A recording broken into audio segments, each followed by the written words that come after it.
Hello, everyone, and welcome to another event put on by the International Marxist Tendency Madison branch. This week, our event is um, No Borders, a Marxist approach to immigration. Um, as always, learn more about us at Marxist.com. If you would like to subscribe to our paper, you can do so at socialistrevolution.org. And if you want to make a donation to our branch and the various causes that we're supporting, you can do so on Venmo at ivgeertz. Um, this format, the format of this event today is much like that of previous events we've done. This first part, the lead off, will be done on Facebook Live and also will be broadcast to YouTube. And after the live part of the event is done, you can join us at a Zoom and the link to that will be posted in the Facebook page for this event. Um, and so today we will be talking about the role of borders and nations under capitalism, what our approach and sort of outlook on them is, and above all else, in these tumultuous times we're in right now, which cause many, many crises all across the world and create swarms of refugees that are purely looking for a way to have a better life and to sustain their existence. What is to be done? Uh, what is our role and what is our idea on how we would deal with uh, this crisis of these crises of capitalism were we in control? And so to talk more about this is a comrade from the branch.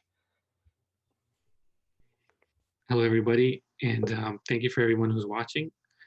As the previous comrade has talked about, this event is about a socialist perspective on immigration, and what I'll be doing is providing some critical points that we feel are very important in terms of the current situation, but more importantly, providing a socialist perspective. And when we talk about a socialist perspective on immigration, what we're really talking about is a crisis of capitalism.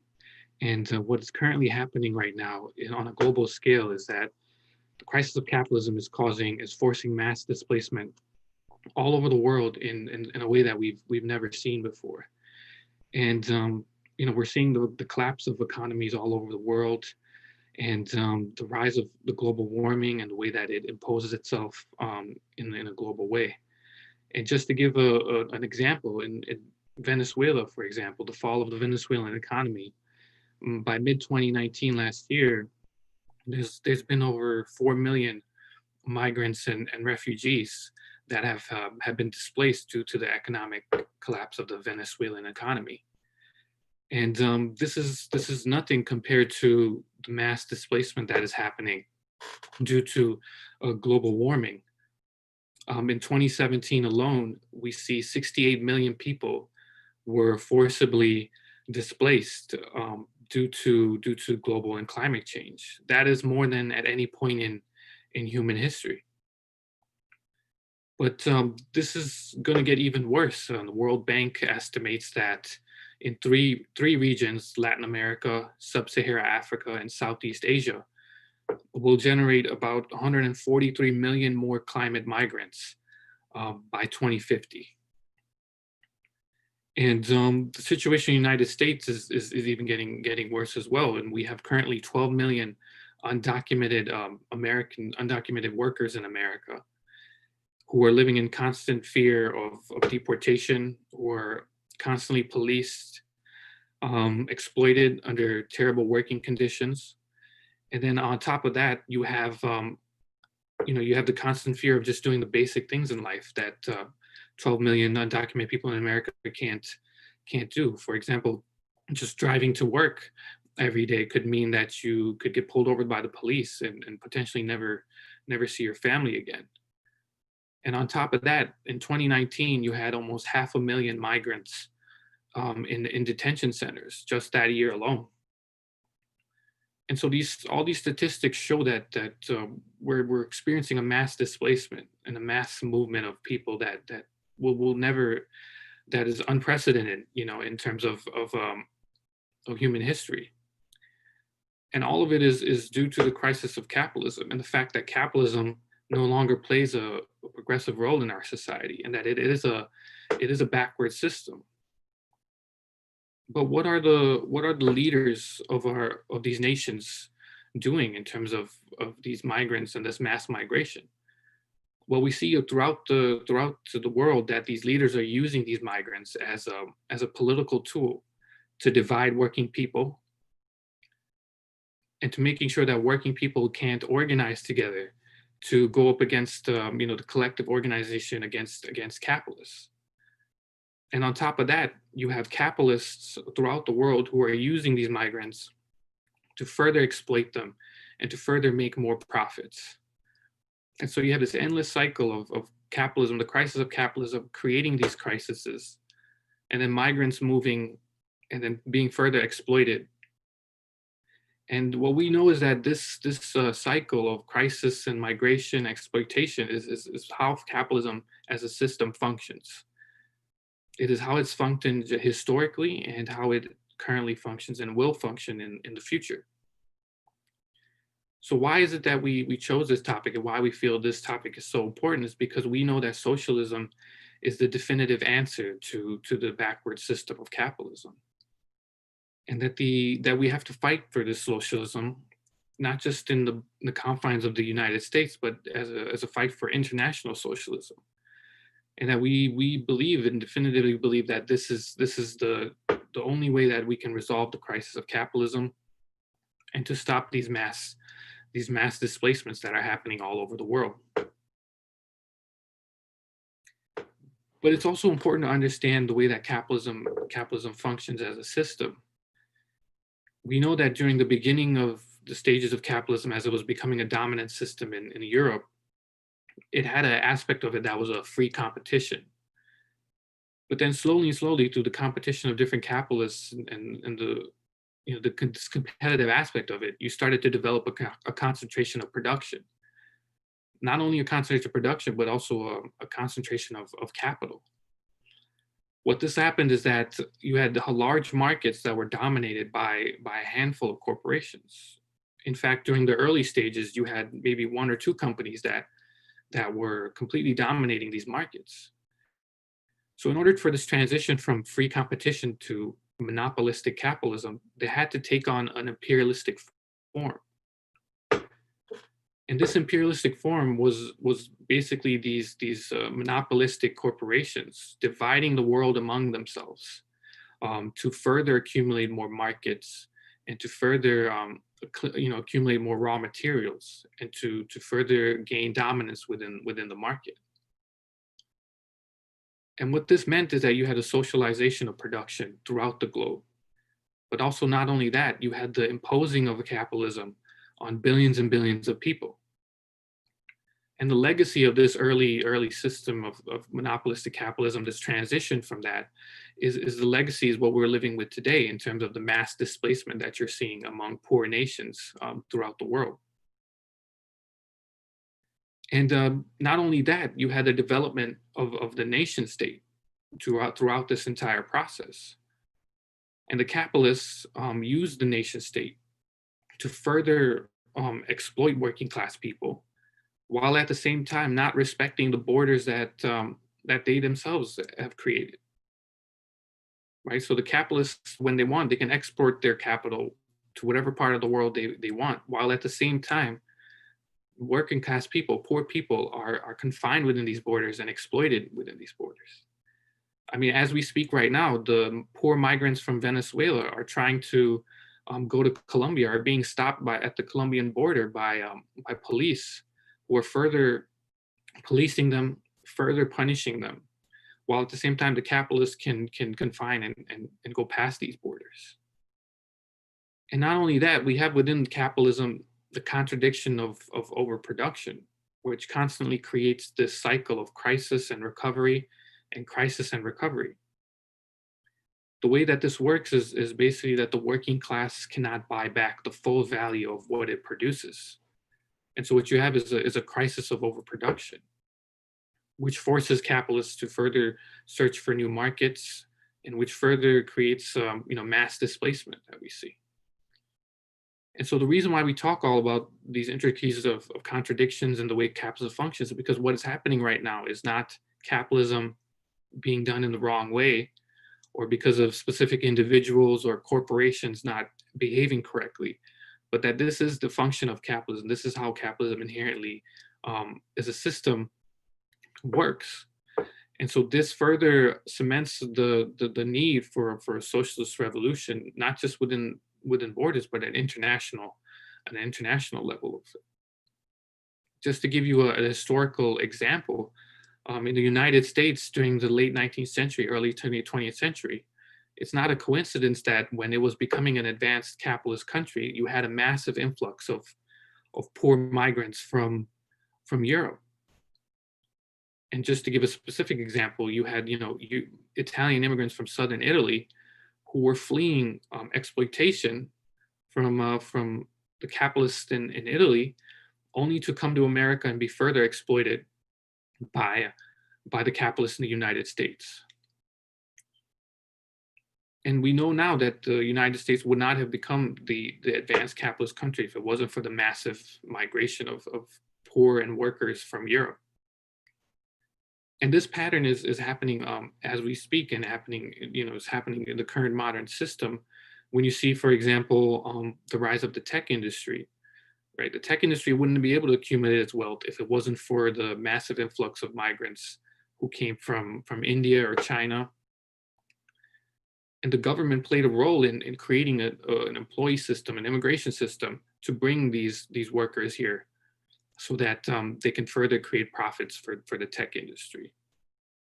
And yes, these workers might not be, they might get paid more, but in the end, they're also being exploited as well. So what we're seeing is this cycle, this movement of migration, the displacement of people, is an important part of the way that capitalism functions, as a global system, and that this mass migration is required in order for capitalists to reap profits, in order for the division of markets and the creation of new markets at a global level.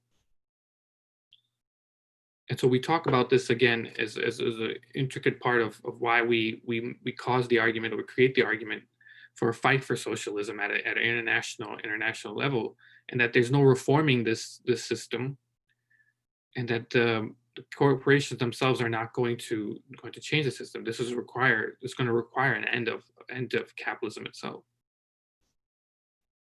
But what about the political question? We want to talk about politics because that is an important part of why we're having this event.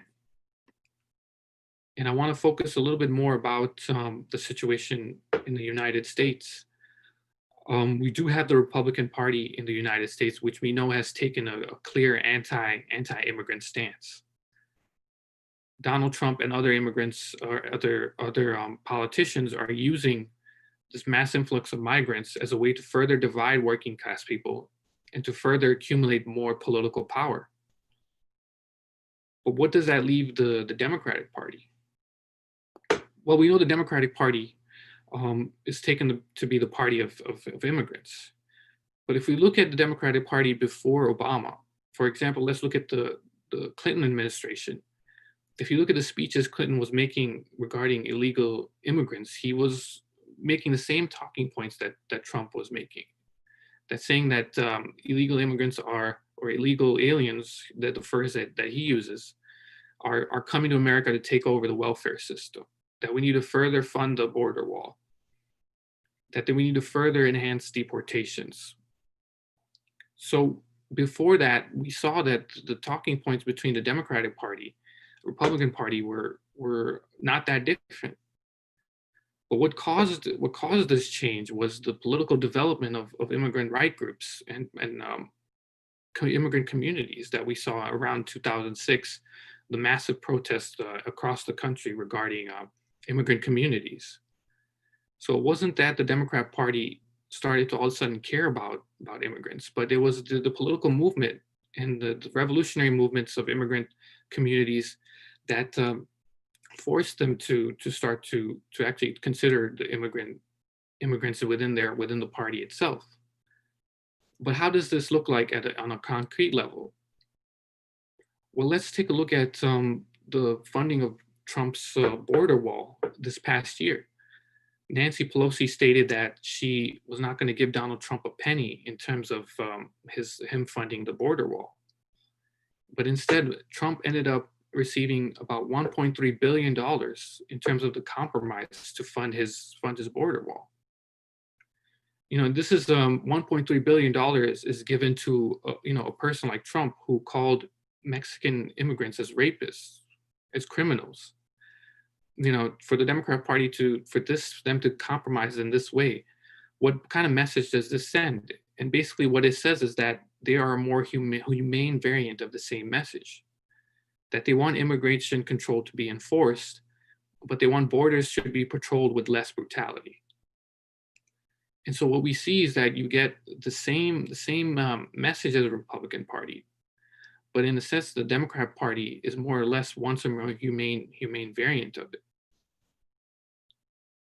And then we can look at the Obama administration as well. For 8 years, about 5.4 million undocumented immigrants were physically apprehended, and then 5.3 million were deported during the 8 years of the Obama administration.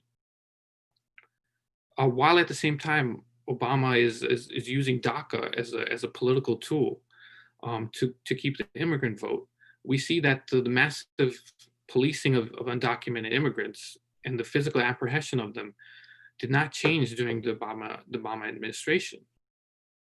And so what happened is that DACA became a political tool that the Obama administration used to keep the immigrant vote, while at the same time hiding the fact that Obama and the administration at the time is deporting these mass group of undocumented workers. But we should make it very clear that the reason why undocumented immigrants are being deported and physically apprehended is not going to get resolved by one individual or one president. That these immigrants are being forced to be deported is because the crisis of capitalism is causing this apprehension and the deportation of all these immigrants. And so we should not fall into the trap of the way that the Democrat Party asserts itself as that we're going to change the lives of undocumented people in America, when everything that they've done and concretely showed is that they are doing the complete opposite. And they will continue to use the Republican Party as an excuse for their compromises, that we can't do this because the Republican Party is not working with us, that we had to give Trump billions of dollars in order to pass other bills. And what you end up getting is that you get a political game that is being played at a national level, while at the same time, undocumented workers are being deported, are being policed, and are being further exploited. And so we have to think beyond the Democratic Party. We have to think beyond the Republican Party and the two-party system in the United States, because history has shown us, and what we've seen this past year is that there's nothing that the Democrat Party has to concretely change the situation of undocumented workers in the United States. And so how do we move forward, and how do we politically advance on the current situation? Well, we certainly agree with the demands of the immigrant movement and what they're asking for right now.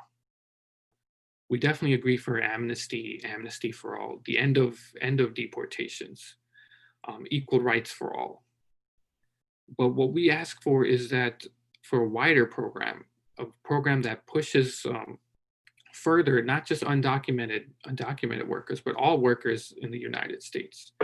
What we ask for is to create a program for jobs for all. We create a program that provides housing for all, healthcare for all. This is going to be an essential, what you could say is a transitional program to further give more political power to workers in America. We promote the development of a workers' party in America that is ran by workers for workers. And what these transitional programs will do is provide a concrete current situation in which the undocumented workers develop more of a, not just undocumented workers overall, develop a political power that is outside of the Democratic Party, because we know that the Democratic Party is a bourgeois party, is a party that is not interested in working class people, helping working class people. And so a workers' party would further benefit in terms of creating more political power. But we as socialists, as revolutionary organization, what we know is that what will be the essential aspect of this is going to be an international fight for socialism. And we know that we're not going to say that what the working class globally is just going to listen to us and change their mind, or that they're going to somehow convince them that they should start a revolution. But the material conditions will have to develop to the point that working class people will have no other choice.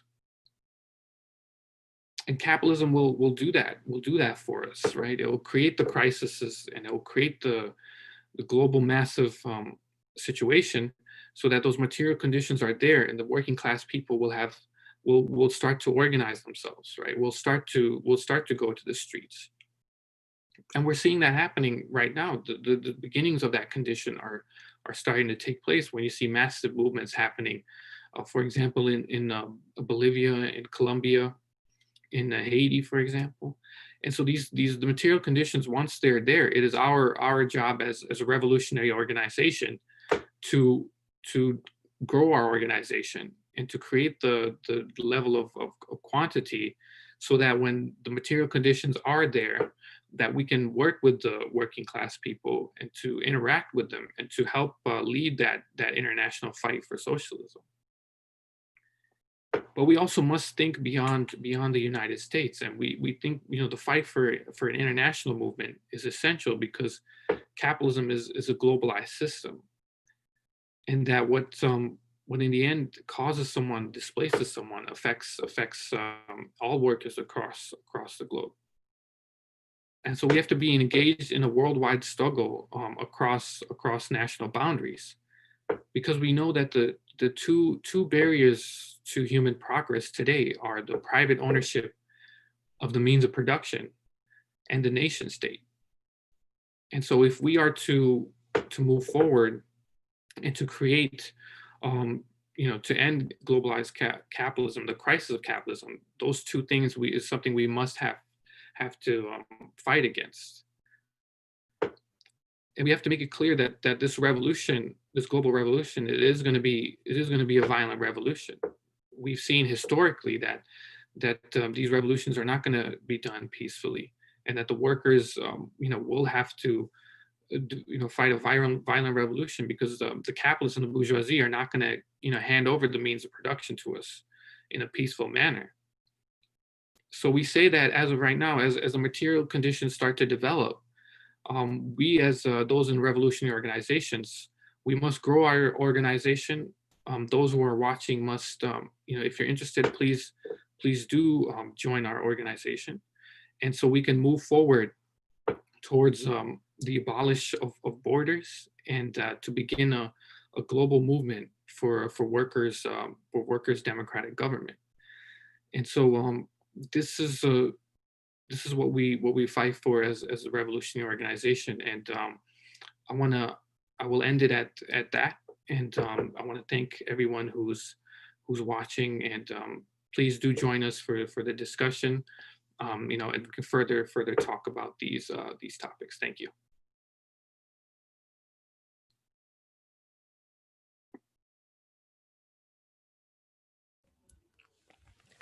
Thank you, comrade. An excellent lead off. And as always, we are the International Marxist Tendency. You can learn more about us at Marxist.com. If you would like to subscribe to our newspaper, you can do so at Socialist Revolution. Uh, Forgive me, socialistrevolution.org. And if you would like to make a donation to us directly, you can do so on Venmo at Ivy Geertz. Um, the Zoom portion of this event, this discussion will be held right after we close off the stream here. The link to that will be posted on the Facebook event page, so be sure to join us for that. Um, And in the last few minutes I have with all of you, I'd just like to say thank you all very much. And remember, you as a worker, regardless of where you come from, have more in common with an immigrant worker or a refugee than you do with any billionaire or with any inspirational politician or talking head that tells you a lot of fancy words and sweet nothings about economy and empire. Uh, More than anything, you are connected by your mutual need to go to a job and sell your labor to live. And on that basis, you can have a unity and really exert your power and interests over society. Thank you all very much for coming.